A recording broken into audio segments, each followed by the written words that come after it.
Hey everybody, welcome to our seventh book conversation. And I'm Kelly Byrnes along with Bret Getzel and Dave Lingerfelt.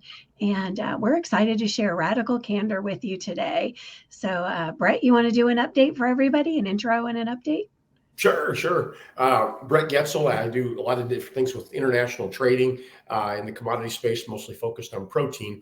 But today here, I'm here to share my leadership and some of the insights with you.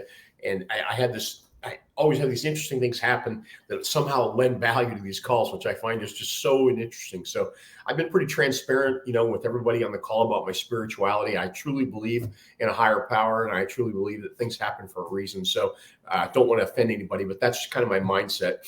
So I'm reading the book this month, and I have a daughter. I think I've talked extensively about my two young children, and they're not young anymore. They're out of college. And anyway, one of them is an internship this summer with a large accounting firm. Won't name them, but they're very, very big. And she has an upcoming meeting with her coach. And I thought, oh my gosh, I'm sitting here reading chapter 7 of Radical Candor, which is titled Teams. And it goes through onboarding and getting to know your employees. And literally, I mean, you can't make this stuff up. So I get on my computer and I start typing. And before I know it, I had typed out 3 pages from the book. And I sent them to my daughter, and then I, called her right away and said, hey, you got to read your emails. And so she read them, and I kind of ran out of gas and didn't really feel like typing anymore. And I said, do you have a couple more minutes? And she said, sure. And I said, well, I'm going to read you these 3 more pages. So she got 6 pages out of Radical Candor. And she has her meeting with her coach this week. And she said, Dad, I don't know how I could be any more prepared for my conversation with my coach. And again, we talk a lot about the benefit and the joy in reading. Had I not been reading Radical Candor, I would have not been prepared really to have that conversation with my daughter. And I believe that content was served up to me by, the Lord our Father. So I'll get off the soapbox, but what a fantastic month.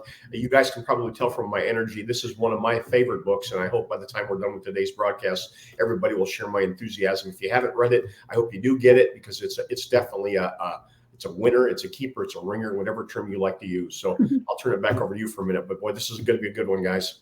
Hey, and it gets a thumbs up from me too. Dave, thumbs up from you? Yeah, I give it a thumbs up. 3 thumbs up from all of us. So Dave, how about an update from you? This being a professor, summers are a little quieter for me. So I spent last week getting my vitamin D booster. So that meant I spent all week on the lake, water skiing and relaxing. So recharged, ready to be back. Really enjoyed reading this book as well. Not quite as well connected, connecting the dots as Bret did. But for me, I always love it when I read a book and it instantly starts connecting to either real life events or takes me back to events that have occurred in my past or upcoming, I think might be coming down the pipeline, and going, wow, I could really use the teachings in this book. So yeah, I really enjoyed the book as well. Yeah, all 3 of us ended up liking it. And it was one that we kind of resisted choosing. But then several other books that we liked kept mentioning Radical Candor. So we are excited to delve into a conversation about it. And before we get in, I want to welcome everybody who is joining live. If you are watching live, please post a note so we know.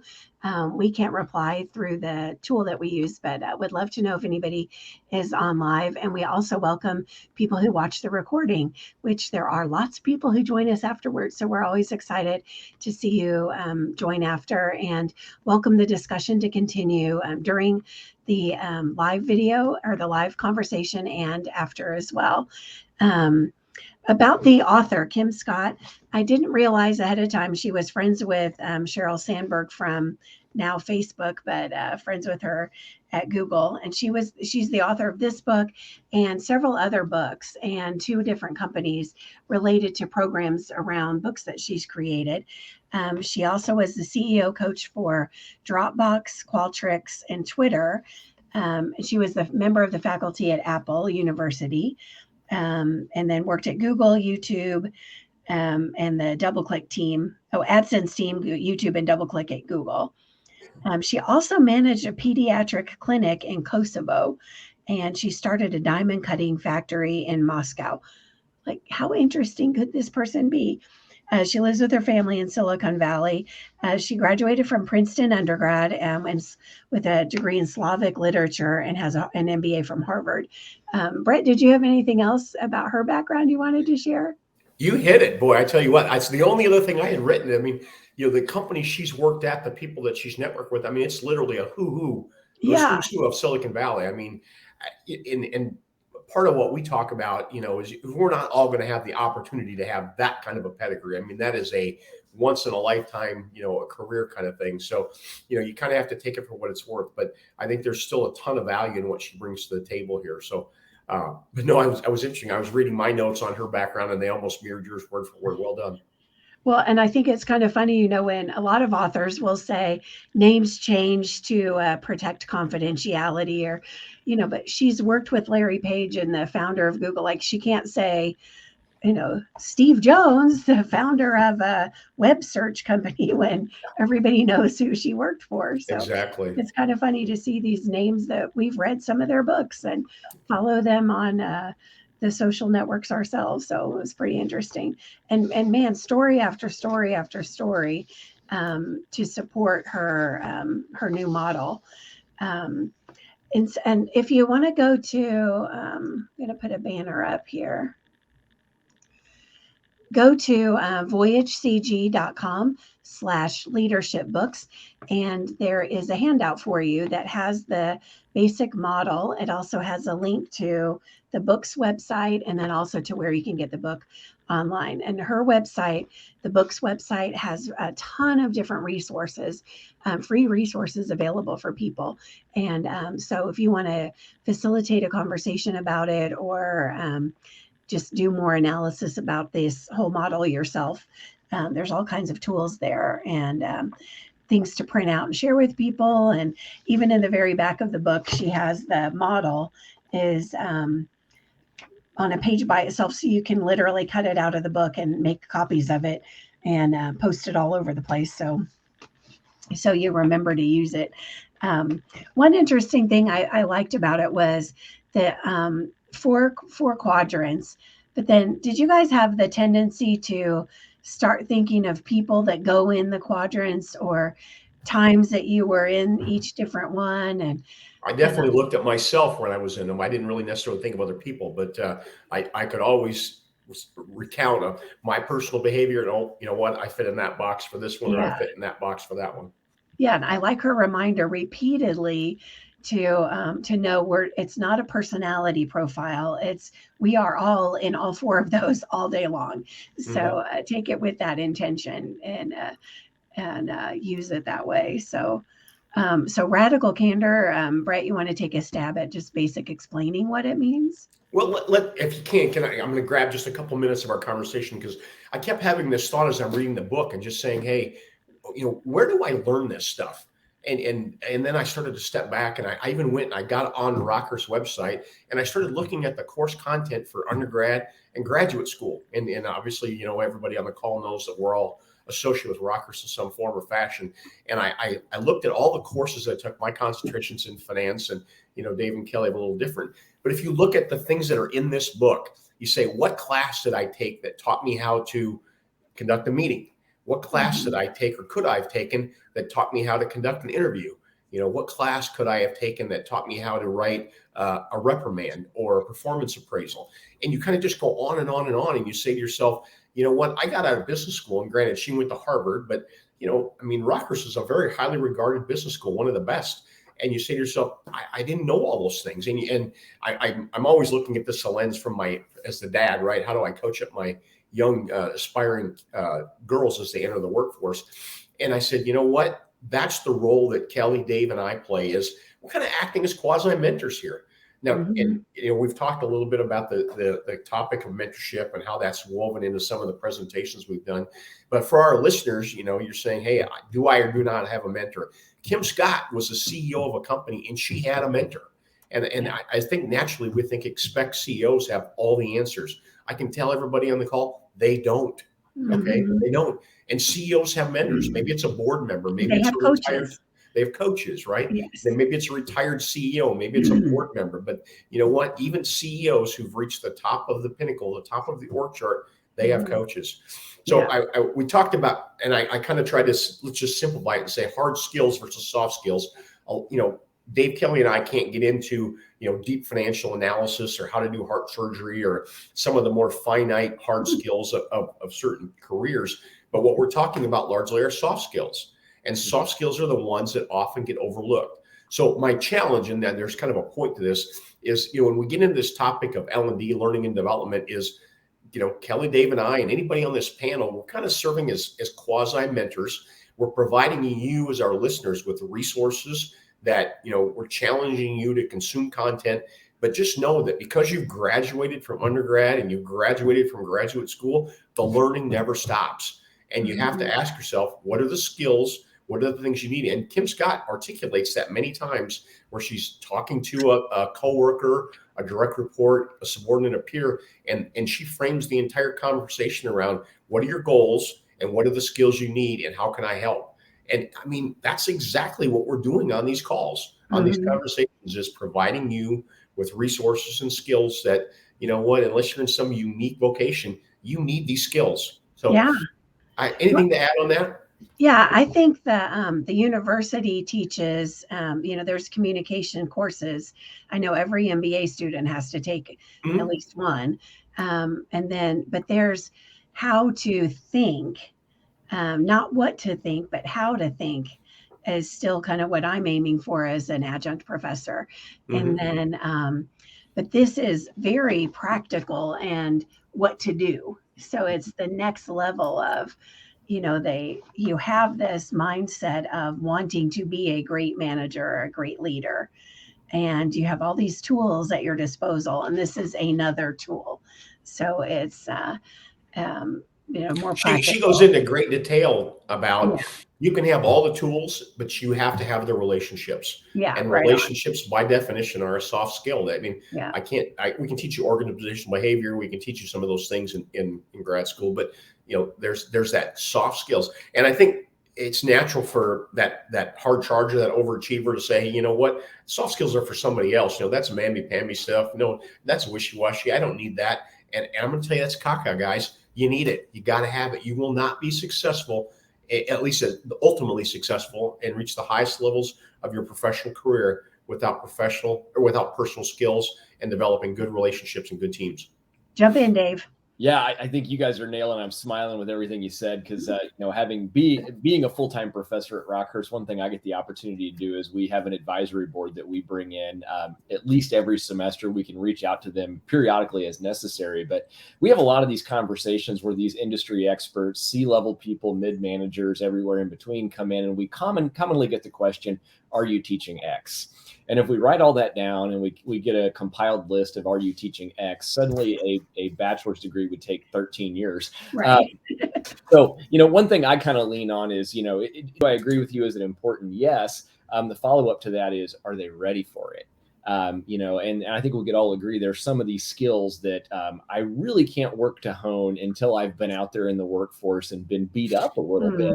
And I'd be interested in your take as well, Kelly, but I know I see this in the classroom. Occasionally we'll have an undergrad student go right into the master's program with no professional work experience. And when I'm sitting in the class telling these narratives and talking about these techniques and these tactics, my mid-career professional that spent 5 to 10 years in the workforce came back for a master's. Boy, they're nodding their head going, yes, yes, yes. And my undergrad that went right from 4-year into a master's program is going, hold on, what are you talking about now? So I think there's definitely that element of you got to go out there and get beat up a little bit and realize that you have room for improvement. I know when I hit the workforce after graduating with my undergrad, I thought, boy, I know it all. It took me 3 hours to know I didn't have a clue what I was doing. It's great. Yeah. And this, Bret, the more you talk about soft skills, and people aren't thinking of that right out of undergrad either, like Dave was saying, but the Great Resignation, I have not heard one person say that they left their job because some financial analyst didn't do the right thing with the financial analyst or the analysis, or their risk measurement was off. It's all because of poor management and poor vision and all of the things that are related to or considered soft. So well, and I think I love you guys on this call. This is fantastic. The message that I'm trying to drive home is, you know what, you have to take it upon yourself as an individual to teach yourself. Right. Again, I talk about my daughter, and she's again one of the biggest firms, and they've got the structure, right? So if you land with, I don't know where it cuts off. I'm just going to say the top 100 firms in the country, and let's say industry, the Fortune 100, you're probably going to get this, right? They're going to send you out. They've got universities, they've got full-time trainers. But if you're not in one of those top 100 companies, it's going to fall back to you to train yourself, to find the information, find the content, find the data, find a mentor. The one thing I would offer up, and I'm seeing this on some of the classes that I've spoke at Rockers, is LinkedIn is that great way to stay connected. I just had a young student last week, again, life imitating art kind of thing. She got a new position. It pinged up on LinkedIn. I said, all right, kid, give me the goods. So she sent me back about 5 sentences of what her new position was. And you know what her last sentence was? What's the next book I should read? I could not believe it. I could not believe it. But she turned, and I spoke at her class 2 years ago. 2 years ago. And she ended with, hey, what's the next book I should be reading? About the time you think you're not connecting with these people, you're not making a difference, you get an email like that says, you know what, you really are. Yeah, that's right. Hey, speaking of next books, I just took down that banner, but I'm putting it back up. And Dave, you need to send us your list. I don't think I ever received. Oh, I didn't see that to you. I'm sorry. Yeah, our Bret and I have our favorite leadership books on the website there. So if you're interested in what we think are the best leadership books, go check out that. It's on that page. So, hey, one more thing before we jump into the content. And this was, again, life imitating art. I'm reading the books, right? And Kim Scott goes into detail about one of her colleagues, about what she needs to basically stay focused and stay centered, stay grounded, kind of an avoid burnout kind of thing. And she had, so many days of PTO. She takes, I think, a 2-week vacation with her family. And she had a pretty decent list. I mean, and, you can tell she's got a pretty good work-life balance. About the 4th or 5th thing on the list was, I have to read a book a week. And, here I am sitting here reading a book. And one of the things in the book says, read a book a week. I don't read a book a week, but I do target, at least try to, this month I read 2 books. So I didn't, somewhere between 1 and 2 books a month. What's the point? So, in this age of streaming and social media and Paramount Plus and Disney and Hulu and all this stuff, who doesn't get caught in the kitchen or the water cooler or whatever? Hey, what series are you watching? I mean, we're all guilty of that. And, I got to tell you, more often than not, I got nothing, guys. I'm not watching a series. Every once in a while, I'm a Yellowstone fan. I got Yellowstone, kind of like a guilty pleasure there, but I got nothing, right? Yep. And so anyway, I did watch 1883, and this is kind of what my point is. 10 episodes, and I watched, I think, over the course of about 3 weeks. And when I was done, mission accomplished, check the box. But I didn't really get that sense of euphoria. So then, the deadlines are fast approaching for our call here and our conversation, and I got to get into this book. So I'm about a chapter in, and I'm texting people and I'm emailing people, and my I don't know if it's adrenaline or oxytocin or what it is through the roof. And I'm saying to myself, this is exactly what she's recounting from her colleague, who basically finds being centered involves her reading a book. And I thought, I'm exactly exemplifying what she's articulating in the book. So again, the call out here, if you're finding that all your time is devoted to consuming streaming content, you know what? You might want to put the phone down, put the computer down, the iPad down, whatever device you choose to consume your content, and pick up a book. I love it.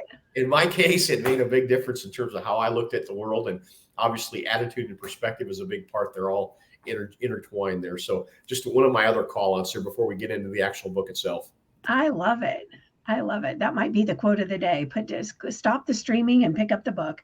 Oh my gosh. I love it. Love it. Fantastic. Well, we're already at 4:20 at 20 minutes into our time. So we could go for hours and hours together, couldn't we? Yeah, we could. Yep. Well, we kind of feed off each other. I mean, granted, we're not in the same room, but the energy is palatable. There's no question. Yeah, for sure. Well, do you want to, maybe Dave, do you want to explain what it is, what Radical Candor is? Just a basic for set the ground. Yeah, what was interesting was just, about 2 hours ago, as I was preparing for this and kind of taking my notes, my 12-year-old walked in the room and she said, "What are you doing?" I said, "I'm preparing for this book meeting." And she goes, "Dad, you're in a book club?" And I said, "Yeah, I kind of." And she said, "Well, what's the book about?" And I said, "Well, it's called Radical Candor." And she said, "Well, what's that?" So we kind of, tore it apart and said, I said, do you know what candor is? And she said, "No." So we kind of talked through that. So, a high level overview of basically how we can get to this point as leaders of, getting in this environment of being honest, sharing our feedback to accomplish business goals, but not harming relationships, not going too far, finding that line. I got all these notes. I went a million different directions with this book. And I'll be honest, I just finished it recently, so I need some more time to kind of digest all of it. But yeah, the big thing I pulled away was things like they talk about creating a culture of guidance. And they kind of shied away from, really using the word feedback and instead relied on guidance. So that was the thing that really resonated with me that got my attention in this book. Yeah, I like that. Yeah, the two main dimensions are caring deeply or personally, she uses in the model. And the handout has the model on it, caring personally and challenging directly.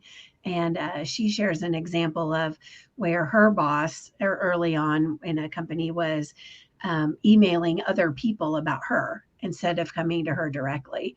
And, instead of sharing feedback or guidance directly. So caring personally and challenging directly. And so times that we've done that or not done it, and then without being afraid to say something or too busy to say something, there's all kinds of reasons that we don't speak up. And then her subtitle is be a kick-ass boss without losing your humanity. So you don't have to be a jerk. Yep. To do it. So, Bret, any examples from anything that came to mind that we could relate to that you did this really well or didn't do it so well? Well, I think you had a great first question on your setup here. You asked about, when was a time when I didn't give direct feedback, and I wish I did. And as you went through the questions that kind of teed up our conversations, I mean, I came up with multiple examples where I both did things well, and then probably more where I didn't do things as well, and I wish I had. But I led a team for years, as everybody knows, and I had one particular guy on the team. It was a fantastic earner. Usually was my top or second earner all the time, and it was hard to ever find fault in anything he did because he always delivered the number, right? And now, as a sales leader, that's what you focus on, is deliver the number.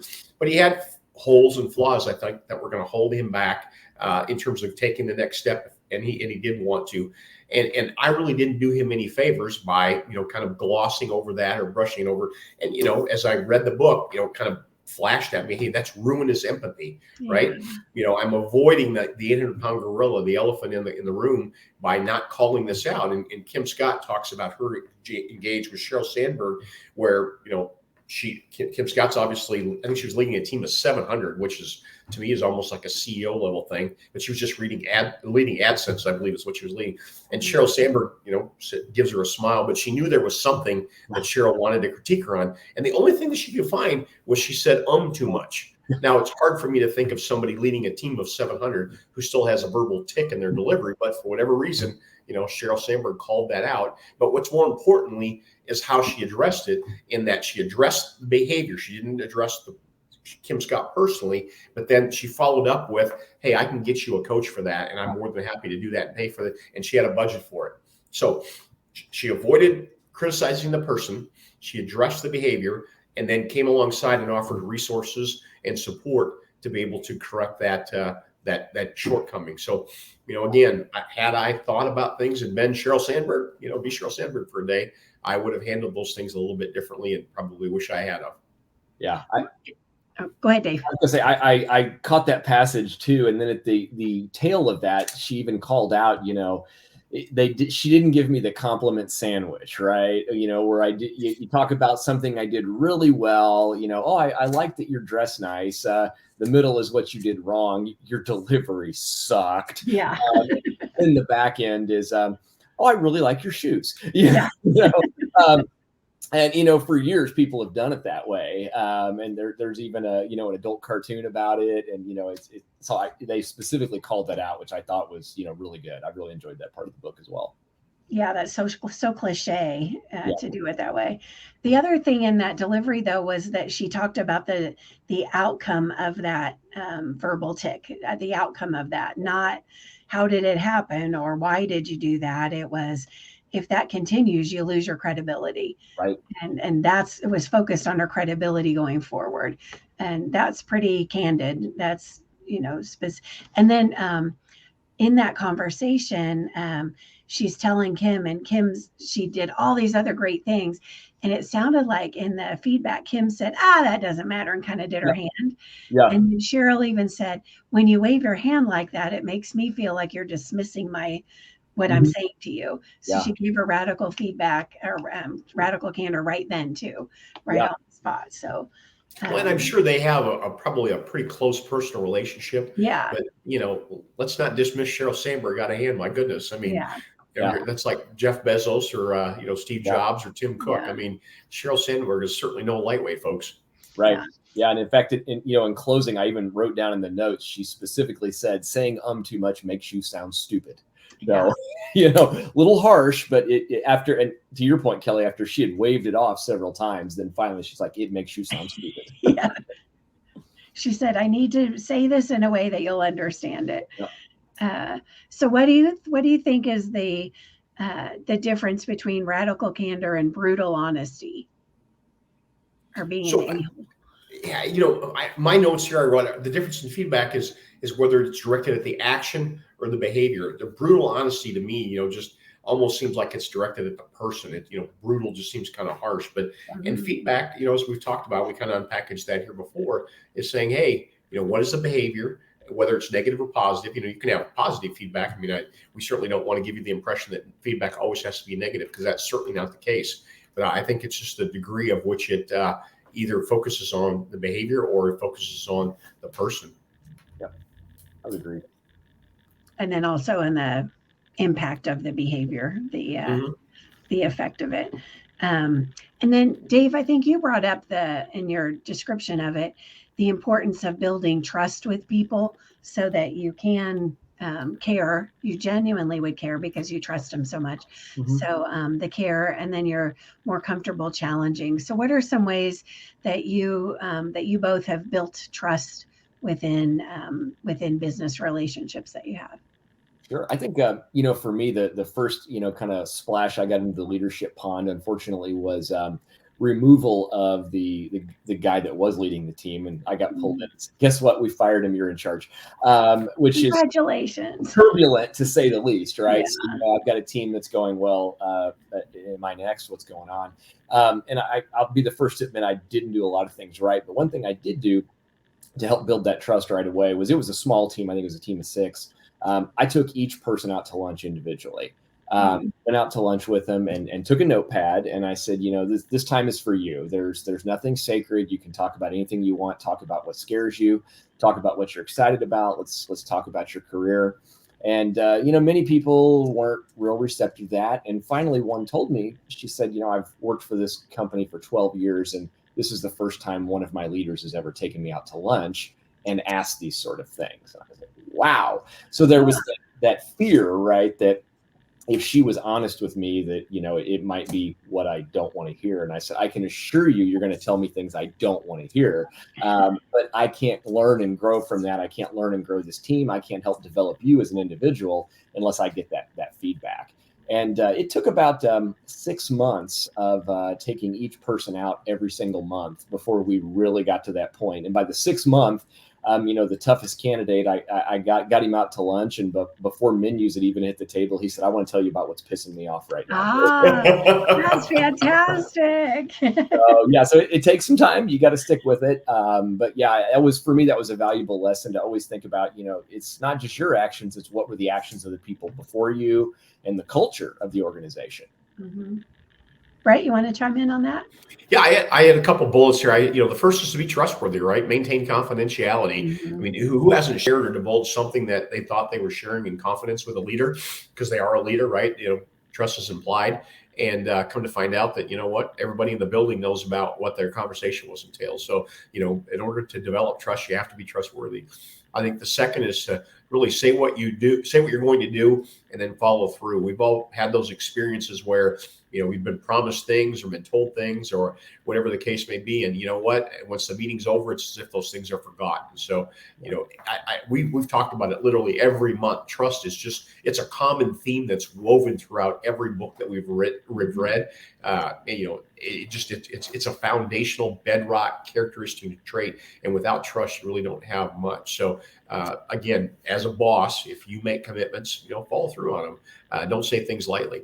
And then I think the last thing is, you know, I tag this as care personally, but, you know, it's a common cliche thing, right? You become a leader when you stop focusing on yourself and your results and focuses on your team and their results. And whether in focusing on the team and their results, as Dave kind of articulated well, is focusing on them personally. So I think it's kind of a Saul to Paul kind of thing where, you know, we transition from being, you know, highly ambitious and maybe we're a manager or maybe we're a highly contributing individual to taking on a role of a leader, and our focus and our mindset shifts from me to they or us to we, that type of thing.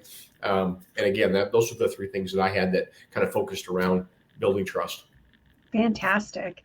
I want to add to that list of what you guys brought up is that you're congruent. So with do what you say you're going to do, but especially when there's adversity. So how you show up when there's been a mistake or a big client leaves or there's some big challenge happening. There's a war, there's a pandemic. How you show up when there's a challenge will impact whether your people will trust you, and how you show up when they make a mistake. If you extend grace and have integrity to what you proclaim and what you say. So, did you guys see EY, Ernst & Young was fined $100 million this week? I did. Yep. I think it just came out yesterday. It did. Yep. Yeah. And then the quote was, somebody from their company said, integrity is so important to us and cheating is not tolerated. Like, well, it's been tolerated for 4 or 5 years. And so integrity, you can't say that anymore. Yeah. You know, it's our intention that it is, but there's a cat's gap. Out of the bag. Yeah. Yeah. Right. And then is that the only thing that they've cheated on or have sacrificed their values on, or, you know, just there's some work to be done. And they're certainly not the only one that of any company that doesn't live up to their own core values all the time. But that's a pretty big one. So when there's ethical gaps, that, you know, it's hard to be trustworthy if there's gaps and things like that. So, right. Yeah, I think all of that affects whether somebody's going to listen to you when you're trying to be candid or not, and why they would trust your guidance. I think we should wrap up, though. We're at over a little bit over the 30-minute mark. What about last comments? Any last thoughts about the book? You know, for me, I'm a big quote guy, and quotes always kind of resonate with me. And as I was reading through, one of the things that Kim Scott said was telling people what to do didn't work at Google.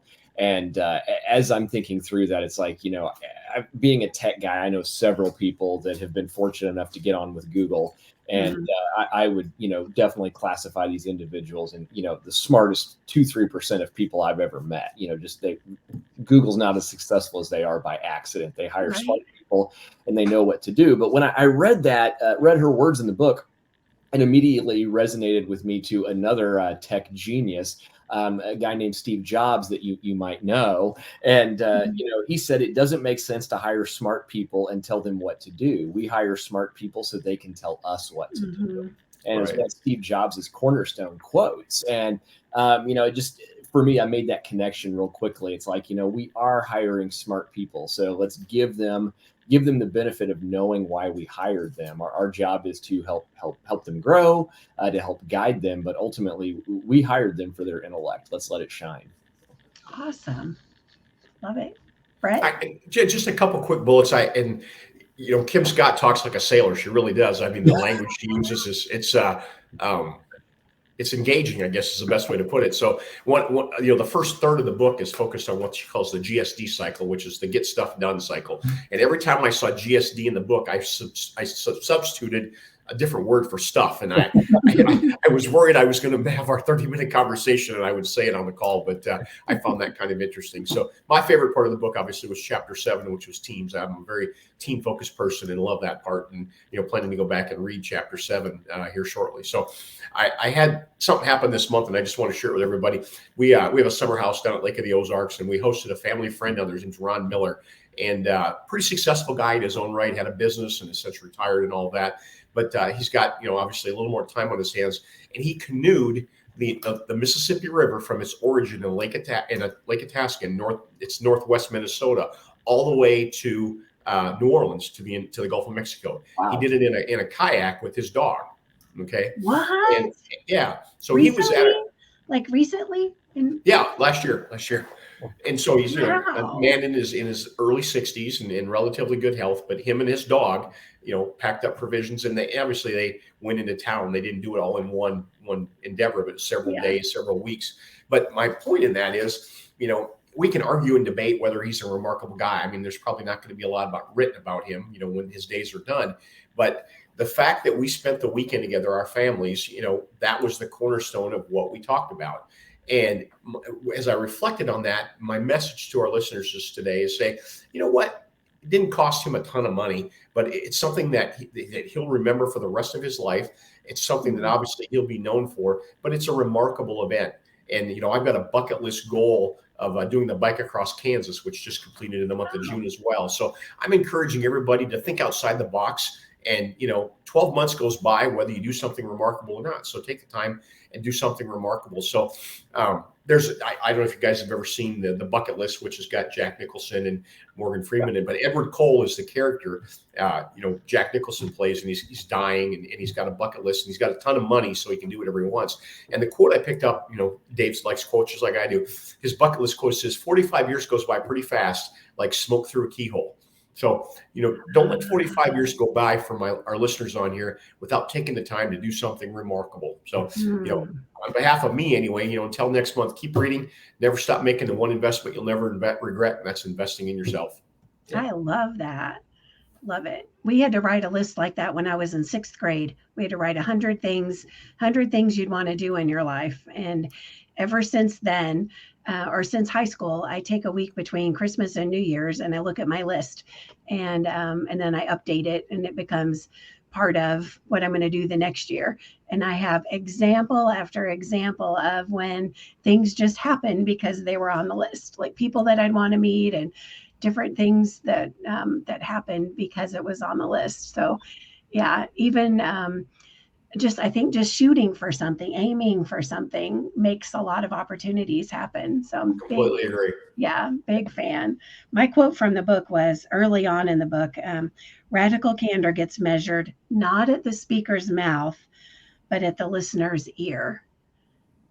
And I think we spend so much of our effort on what we say instead of on how they're going to hear it or how they receive it, and focusing on them.